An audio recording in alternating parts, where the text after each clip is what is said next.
So guys Pushpa 2 movie भाई बहुत से लोगों ने देख लिए, तकरीबन तुम लोगों ने भी देख लिए सिवाय मेरे के।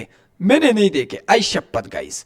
लेकिन तुम लोगों को पता है कि इन लोगों की वॉइस ओवर हिंदी में कौन डब करता है? नहीं पता ना?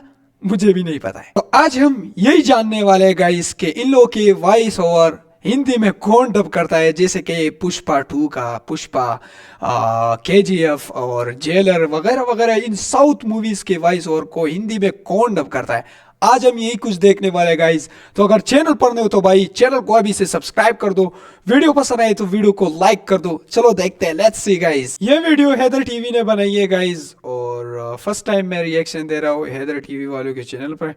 तो चलो देखते हैं गाइस। दोस्तों, क्या आप जानते हैं कि साउथ इंडिया की सबसे वायरल मूवी पुष्पा 2 में अल्लू अर्जुन की इस आवाज को किसने हिंदी में डब किया है? पुष्पा, पुष्पराज, मैं झुकेगा नहीं। और क्या आपको पता है कि रजनीकांत की मूवीज को हिंदी में वॉइस ओवर कौन करता है? जब ठोकना होता है तो मैं बात नहीं करता, बस ठोक देता हूँ। प्लस क्या आप जानते हैं कि KGF मूवी में रॉकी की तगड़ी आवाज के पीछे कौन सा वॉइस ओवर आर्टिस्ट है? इस दुनिया में सबसे बड़ा योद्धा माँ होती है। आज की इस वीडियो में मैं आपको साउथ इंडियन फिल्म्स को हिंदी में डब करने वाले ऐसे आर्टिस्ट दिखाऊंगा जिन्हें बहुत ही कम लोग जानते हैं। तो शुरू करते हैं अपना काउंटडाउन। दोस्तों, आप में से मोस्टली लोगों ने famous south Indian film Pushpa तो देखी होगी। इस वक्त इस मूवी ने पूरे इंडियन सिनेमा में धूम मचा रखी है। वेल, इसका पहला पार्ट तो ब्लॉकबस्टर था ही, लेकिन लास्ट मंथ पुष्पा का जो सेकंड पार्ट रिलीज हुआ है, इसने पूरे इंडियन सिनेमा को हिला कर रख दिया। वेल, अगर पुष्पा के हिंदी वर्जन की बात की जाए तो इसमें जो अल्लू अर्जुन की आवाज है, इसने इस मूवी में और ज्यादा जान डाल दी है। हिंदी डबिंग में इनकी आवाज इतनी कमाल की थी कि ऑडियंस ने इसे ओरिजिनल वर्जन से भी ज्यादा पसंद किया। वैसे तो ये यूनिक वॉइस आप सबने ही सुनी होगी, और इस फिल्म का सबसे फेमस डायलॉग पुष्पा में झुकेगा नहीं भी सुना होगा। पुष्पा, पुष्पराज, मैं झुकेगा नहीं। लेकिन क्या आपको पता है कि ये आवाज असल में है किसकी? वेल, आपको जानकर हैरानगी होगी कि पुष्पा में अल्लू अर्जुन की आवाज को एक फेमस बॉलीवुड एक्टर ने हिंदी में वॉइस ओवर किया है। इनका नाम श्रेयस त्रिपाठी है और ये एक बहुत ही फेमस कॉमेडी एक्टर हैं। इन्होंने गोलमाल रिटर्न, गोलमाल 3, हाउसफुल 2 और गोलमाल अगेन जैसी बहुत सी सुपरहिट मूवीज में काम किया है। लेकिन जो यूनिक वॉइस ओवर इन्होंने पुष्पा को दिया है वो इतना कमाल का है कि इसे सुनकर कोई इमेजिन भी नहीं कर सकता कि ये श्रेयस की आवाज है। वेल, इनकी आवाज वाकई में बहुत तगड़ी है और इसने पुष्पा मूवी में जान डाल दी। पुष्पा, पुष्पराज, मैं झुकेगा नहीं। दोस्तों, अगर बाहुबली की बात की जाए तो ये साउथ इंडिया की पहली ऐसी मूवी थी जिसने इंटरनेशनल लेवल पर बहुत ज्यादा फेम हासिल किया। 2015 में बाहुबली द बिगिनिंग रिलीज की गई, जबकि 2017 में इसका second part Baahubali the conclusion release किया गया। लेकिन ये दोनों वर्जन ही एक से बढ़ के एक ब्लॉकबस्टर थे। ये फिल्म इतनी हिट हुई कि इसे हिंदी, तमिल और मलयालम के अलावा जापानीज, रशियन और चाइनीज लैंग्वेज में भी डब किया गया। लेकिन अगर इसकी हिंदी वर्जन की बात की जाए तो इसमें बाहुबली हीरो प्रभास की आवाज बहुत ही कमाल की थी। इस आवाज को इतना पसंद किया गया कि इसने बाहुबली के हिंदी वर्जन में जान डाल दी थी। उसका सर काटकर मां के चरणों में अर्पित करने की जगह पीठ दिखाकर भागना है मृत्यु। लेकिन क्या आपको पता है कि ये वॉइस असल में है किसकी? वेल, बाहुबली में प्रभास की आवाज को हिंदी में वॉइस ओवर करने वाले आर्टिस्ट का नाम सरहद केलकर है। ये ना सिर्फ एक इंडियन एक्टर हैं बल्कि बहुत बड़े वॉइस ओवर आर्टिस्ट भी हैं। इन्होंने हलचल, रॉकी हैंडसम, ऑपरेशन रोमियो और चोर निकल के भागा जैसी फिल्म्स में काम किया है। सिर्फ इतना ही नहीं बल्कि इन्होंने बाहुबली के अलावा और भी बहुत सारे कैरेक्टर्स में अपनी आवाज दी है। बहरहाल जो भी हो, इनकी आवाज वाकई में कमाल की है। जब तक तुम मेरे साथ हो मुझे मारने वाला पैदा नहीं हुआ मामा। दोस्तों, KGF साउथ इंडियन सिनेमा की एक ऐसी फिल्म है जिसे किसी इंट्रोडक्शन की जरूरत नहीं है।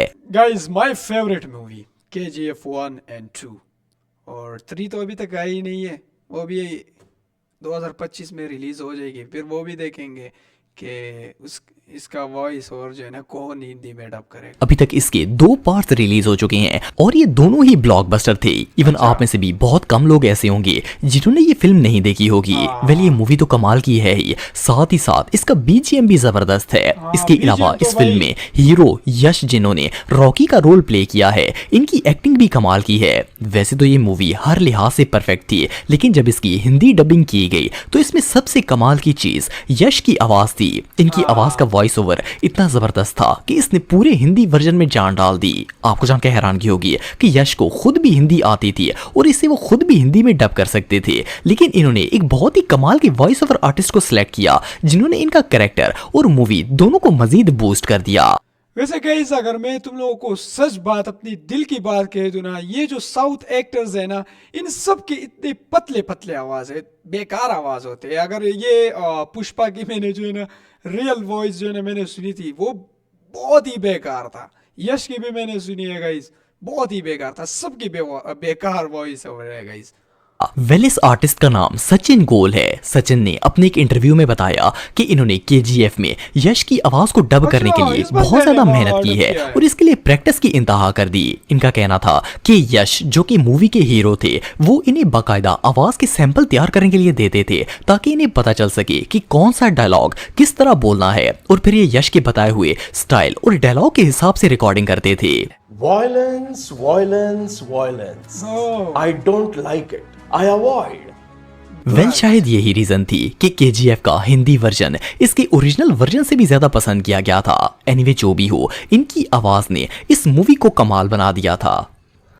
कोई तुमसे ज्यादा ताकतवर नहीं। इस दुनिया में सबसे बड़ा योद्धा माँ होती है। दोस्तों, अगर आपको साउथ इंडियन मूवीज देखने का शौक है तो आपने रजनीकांत का नाम जरूर सुना होगा। रजनीकांत साउथ इंडिया के न सिर्फ सबसे फेमस बल्कि रिस्पेक्टेड एक्टर्स में से एक हैं। इनका रियल नेम शिवाजी राव है और तमिल सिनेमा में जितनी ब्लॉकबस्टर मूवीज रजनीकांत की हुई हैं, इतनी शायद और किसी की ना हो सके। इनकी सबसे फेमस मूवीज में जेलर, रोबोट 2.0 और इसी तरह की बहुत सी मूवीज हैं। इवन रिसेंटली ये अपनी नई मूवी कूली की भी शूटिंग कर रहे हैं। वेल, रजनीकांत की न सिर्फ पर्सनैलिटी बहुत ही डैशिंग है बल्कि इनकी आवाज भी किसी से कम नहीं है। अगर रजनीकांत की मूवीज की हिंदी डबिंग की बात की जाए तो इन्हें मयूस व्यास नाम के एक famous voice over artist dub करते हैं। अच्छा, ये कौन है? ऐसे से कैसे? आप तो ऐसे मांग रहे हैं जैसे 4 इडली वाला पार्सल। मयूस की आवाज इतनी दमदार और जबरदस्त है कि मूवीज देखने का मजा आ जाता है। क्या रे, सेटिंग किया है? वेंगे का बेटा अकेला खड़ा है, हिम्मत है तो सब एक साथ आओ। रजनीकांत की मोस्टली मूवीज को हिंदी में इन्होंने ही डब किया है और आपको जानकर हैरानगी होगी कि रजनीकांत के साथ मयूस की आवाज इतनी ज्यादा मैच करती है कि लोगों को लगता है कि यही रजनीकांत की रियल वॉइस है। मुन्ना, झुंड में तो सुअर आते हैं, शेर अकेला ही आता है। इसकी एक और मेजर रीजन ये भी है कि क्योंकि मयूसी रजनीकांत की हर मूवी को हिंदी में डब करते हैं तो देखने वाले को ऐसा लगता है जैसे यही रजनीकांत की रियल वॉइस होगी। वेल, मयूस ने रजनीकांत के कैरेक्टर को तो हिंदी वॉइस दी ही है, इसके अलावा भी इन्होंने बहुत से इंडियन एक्टर्स जैसे कि गब्बर इज बैक में, सुमन तलवार और खिलाड़ी मूवी में राव रमेश की वॉइस को भी डब किया है। सिर्फ इतना ही नहीं बल्कि इन्होंने बहुत सी एनिमेटेड फिल्म्स और इवन हॉलीवुड मूवीज को भी हिंदी में डब किया है। ये आर्टिस्ट रियली बहुत टैलेंटेड हैं। क्या रे, सेटिंग किया है? वेंगे का बेटा अकेला खड़ा है, हिम्मत है तो सब एक साथ आओ। दोस्तों, अगर आपको साउथ इंडिया की एक्शन मूवीज देखने का शौक है तो आप महेश बाबू को जानते होंगे। महेश बाबू साउथ इंडिया के सबसे फेमस एक्टर्स में से एक हैं। ये ज्यादातर एक्शन मूवीज ही करते हैं। महेश की टॉप मूवीज में बिजनेसमैन, इनकाउंटर शंकर और द रियल टाइगर शामिल हैं। वैसे तो इनकी सारी मूवीज में इनकी आवाज नॉर्मल पर्सन की तरह ही होती है, लेकिन इन मूवीज के हिंदी वर्जन में भी महेश की आवाज इतनी जबरदस्त होती है कि पूरी मूवी में जान डाल देती है। स्पेशली इनकी मूवी इनकाउंटर शंकर, बिजनेसमैन और इसी तरह की दूसरी फिल्मों की हिंदी डबिंग में महेश की वॉइस मूवीज में और ज्यादा जान डाल देती है। वैसे ही आपका ड्रीम प्रोजेक्ट बंद करके आपका किस्सा खल्लास करने वाले हैं वो। वही सुर में उन्हें कोई नहीं रोक बहुत सकता। सारे, आप में हिम्मत है तो ट्राई कर लो। लेकिन क्या आपको पता है कि महेश की आवाज को हिंदी लैंग्वेज में डब कौन करता है? वेल, ये जो शख्स आप दिख रहे हैं इनका नाम संकित मात्रे है और महेश बाबू की जितनी भी हिंदी डब्ड मूवीज हैं इन सब में ज्यादातर आवाज संकित ने ही डब की है। खास तौर पर इनकी मूवी जिसका हिंदी नेम द रियल तेवर के नाम से रिलीज किया गया है, इसमें संकित ने महेश की आवाज को इतने जबरदस्त अंदाज में वॉइस ओवर किया कि लोग इनकी वॉइस के फैन हो गए थे। या साहब को सल्यूट करने के बजाय तुम ऐसे गधों की तरह क्या खड़े हो बे? सिर्फ इतना ही नहीं बल्कि संकित ने इसके अलावा भी बहुत से एक्टर्स जैसे कि सूर्या, जूनियर एनटीआर और नागा चैतन्य की आवाज को भी हिंदी में डब करने का काम किया है। सिर्फ इतना ही नहीं बल्कि हॉलीवुड की सबसे फेमस मूवीज में से एक डेडपूल के हीरो की वॉइस को भी संकित ने ही हिंदी में डब किया है। मेरी बॉयफ्रेंड ने तो कहा था ये एक सुपर हीरो मूवी है, पर उस लाल बंदे ने दूसरे बंदे का सीख कबाब बना दिया। और इसके अलावा डिस्कवरी चैनल के शो मैन वर्सेस वाइल्ड की हिंदी डबिंग भी संकित की ही वॉइस है। एनीवे जो भी हो, ये voice over artist really pro हैं। क्या मेरा चेहरा पीला पड़ गया है? क्या मैं बीमार लग रहा हूँ? वीडियो खत्म हो गई गाइस, मुझे पता ही नहीं चला। मैं भाई डायरी की खत्म हो गई, पता ही नहीं चला। लेकिन भाई संकित ने हैरान कर दिया। और मैं कभी कभी ये सोचता था कि भाई इन साउथ एक्टर्स की हिंदी में जो है वॉइस ओवर कौन डब करता है। आज पता चल गया भाई, हैदर टीवी ने सब कुछ बता दिया। सो गाइस आज के लिए बस इतना ही। वीडियो पसंद आए तो लाइक शेयर सब्सक्राइब जरूर कर देना है और कमेंट बॉक्स में अपना प्यारा कमेंट जो है छोड़ दे और फिर भागे फिर चलना। मिलता हूं मैं आप लोगों से नेक्स्ट वीडियो में, तब तक के लिए बहुत ज्यादा ख्याल रखें। Love you all, bye.